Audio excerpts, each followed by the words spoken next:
Well, today's Sunday, so tomorrow I should be getting a belt for this finally. This has been a real pain trying to get this thing up running. I've kept the customer informed, but so when I get back up underneath there, this pedal is going down too far. The stop has wore out. So when you're driving, you can push that all the way to the floor, and it shouldn't go all the way to the floor. And when you go all the way to the floor, it starts slipping. But when you go to right here, which isn't all the way to the floor, so when the engine's off, it is at the right spot. But when the engine's on, it goes all the way to the floor. So I gotta fix that stop, and then that'll be done, and then I'll replace the deck belt, and hopefully that'll be up and running. And then I got another mower in yesterday. This one was kind of riddled with problems.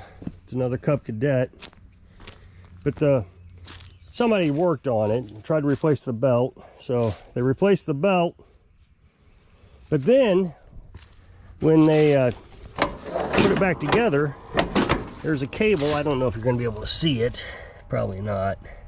Right here. You see that? Yeah. And so when they put it in the hole down here, it was in the wrong hole. So this cable was really loose, which meant this was dragging on the ground. Of course, then we had the low tire, so the whole thing was pulling to the right because the deck was dragging. Well, then when I looked at the belt was twisted, so I had to untwist that. But while they were mowing, they've messed a few things up. But they broke the blade. I don't know if you can see that, but it's completely cracked. You can hopefully see my fingers in it. And then when I turn it around, you'll see the other side is fine. So it's making a real bad noise. So I'm pretty sure that the blade's being off balanced like that is probably what is causing the noise. At least I hope so. But I told her that I'll change the blades and then we'll go from there and see what's left. So then I'll do a service on it, see if I can figure out some of these oil leaks.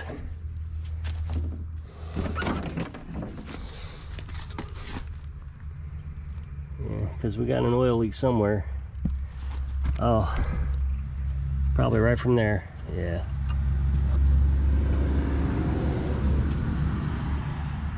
Maybe I'll get some more gaskets. Huh.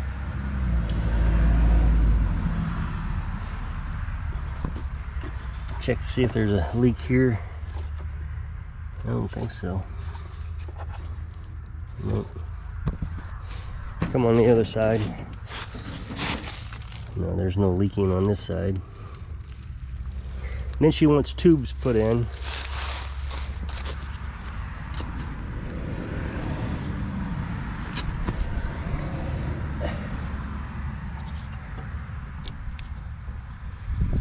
I guess I'll order some gaskets for this.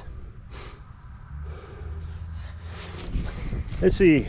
And then so that's all that we did on that. But when I was trying to get this off the truck, my tow truck broke, and I learned some stuff, figured out how to modify it better. But you'll see two bolts here. So this board goes up underneath the transmission. I think you can see that. And then I got two bolts holding it to the frame. Well, you know, I've been using it quite a bit, and so I would imagine every time I lift something, the boards flex on those bolts. Well, the dogs barked, so I don't know where I left off at, but I had to go stop them. So every time I would lift something, I'm sure that would flex up against that board, and eventually it broke yesterday, you know, after all that flexing. So I got on the computer and I tried to figure out if I lift 250 pounds here in front of the lawnmower, the weight on these bolts, these 4 bolts over, there's 2 here and 2 over there, with the fulcrum, because you got that fulcrum weight, we were exerting about 1,000 pounds of force here. So that was just way too much for these boards to handle. So I needed to eliminate the weight off the bolts. So what I did was I put this here. And, you know, it's on the steel plate here. This should help. So when I do the calculations now, there's only 229 pounds of force on this. And then I don't know where the rest of the weight of it, you know, you got 250 pounds, but I guess that goes up into the transmission. I'm not really sure. But that will significantly reduce the wear on these boards. Now, I didn't use pressure treated, so they could rot because the pressure treated was so expensive. I didn't want to just keep buying them until I figured out what was wrong. But I'll just keep this covered. I mean, I might one day just paint it, but just keep it covered, keep it out of the rain. It should be fine. So this should do pretty good now. And I've been really thinking about how I can use this to help me load and unload the truck. I have the winch over there on the truck, but sometimes, you know, you get these 50 inches and you don't want to just waste everybody's money. So, I mean, I could just, this is taller than the tailgate. So I could back this up to the tailgate. Tailgate comes about right here, I think. And I could use this to lift things off the truck. So this is going to help out a lot. Lifting the back end of the lawnmower when I'm working on it, that's huge. That saves so much time than having to get a jack out and jack it up. So, you know, I got to replace the tubes on that. Just back this thing up to it.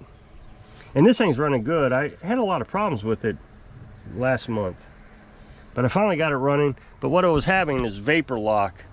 The gas was just locking up in it, in the side of the carburetor, because it was right above the exhaust. So I put insulation around it and completely did away with the problem. Yesterday I ran it a good half hour, 45 minutes, trying to get that unloaded. And it never hiccuped the whole time. And it was 80 degrees, no, it was probably closer to 90 degrees when I actually got it unloaded. So, which was hotter than when it vapor locked the first time. And I was not running summertime gas. It was the same gas that I was running when I had the vapor lock. Now, since then, I've added more gas. So I don't know, it might be summer gas now, I'm not sure. But I've added more gas now, so. But at least now I have a data point that says the carburetor is fixed. It wasn't really a carburetor, it was just the gas. So that's fixed. And Girly is doing fantastic today. You heard her barking earlier. I mean, she's the oldest dog, and you know, she's in bad health. But today she is just peppy as all get up, just feeling really good. She's digging holes and got out this morning. And you know, Red will play. She's younger, but she doesn't have anybody to play with because Girly is old. So this morning I went down to start up the generator like I do every morning, and for some reason they were walking ahead of me. They never go down there with me, never. But they walked ahead of me, and they were sniffing the ground. Well, I guess it was a rabbit or a cat up there, and boy, both of them took off. I had to yell at them to get them to stop. So, you know, that, and the whole morning they were both outside, and Red was being pretty good. What's wrong with Red? What is she doing? Digging holes, see? I don't know whether they're just having a great time digging holes.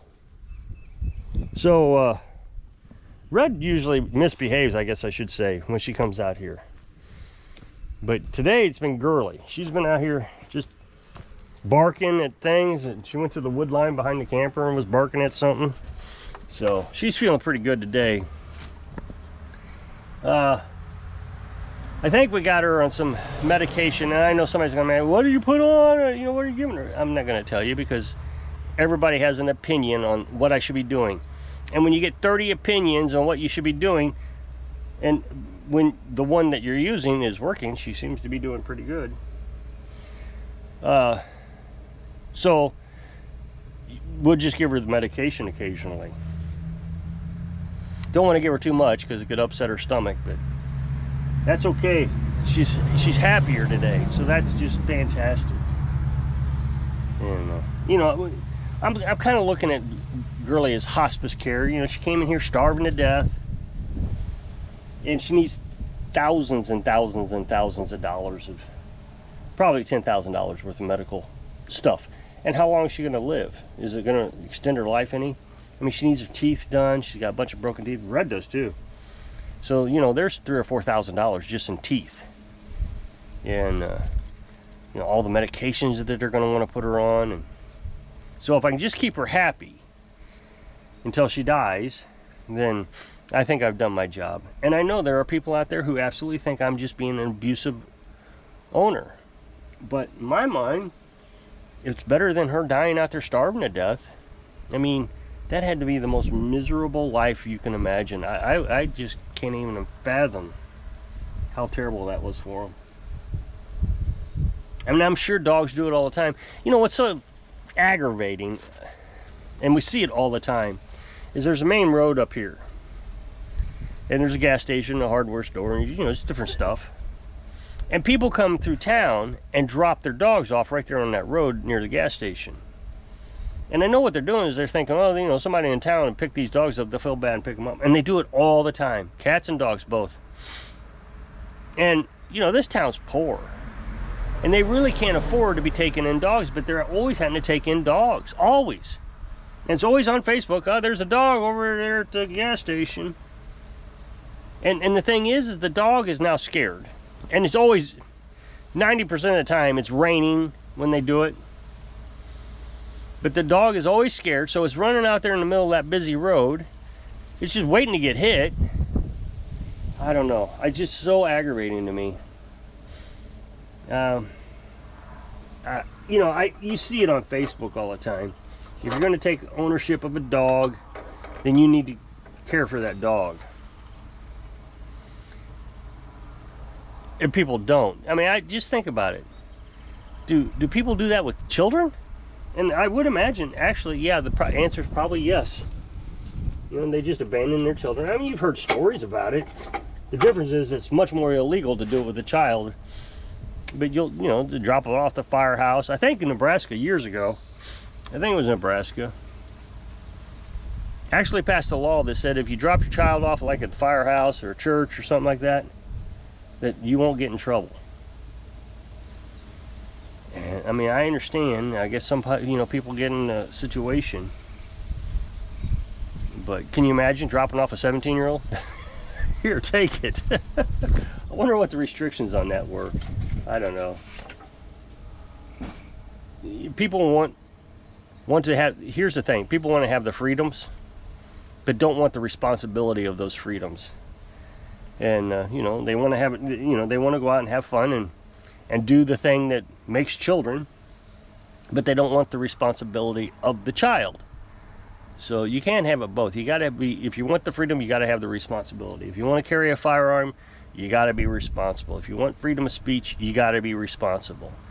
You know, if you want to be able to drink, that means you don't carry a firearm and you don't drive. You lose certain privilege or rights or privileges when you engage in another right or privilege. It's just the way it is. I mean, you can have freedom of speech and carry a gun at the same time. What you can't do is have freedom of speech, get mad, and then shoot somebody. That's not responsible. But that's what people want. They want to have it all. They want to have the ability to cuss somebody out, get hit in the face because they got cussed out, and then shoot them for getting hit in the face. Well, you went in there with all your rights, and then you're mad because you got arrested because somebody hit you in the face. It's just part of the responsibility of having a right. So you have a right to a dog, fine. You better take on that responsibility, because it is just sickening for me to see these dogs up there all the time. I just hate it. I hate it. And now we've got two, and we really don't have the room for them. You know, that's what the frustrating thing is. They come in at night. I mean, they stay outside a good portion of the day, but they come in at night, and they got two little beds, and they're just stuck there. They don't get to walk around much. And I know that's terrible. We shouldn't take on dogs unless we have, you know, a mansion.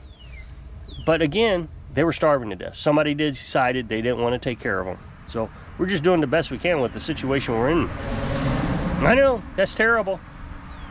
So, you know, that's the thing, is I'm sitting here preaching rights and responsibilities.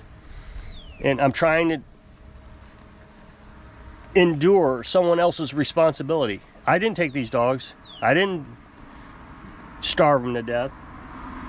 I'm trying to do the best I can to make sure that they have a comfortable life. And then there are people out there, you're not doing enough. Well, I shouldn't have to do anything. I didn't want a dog to start with.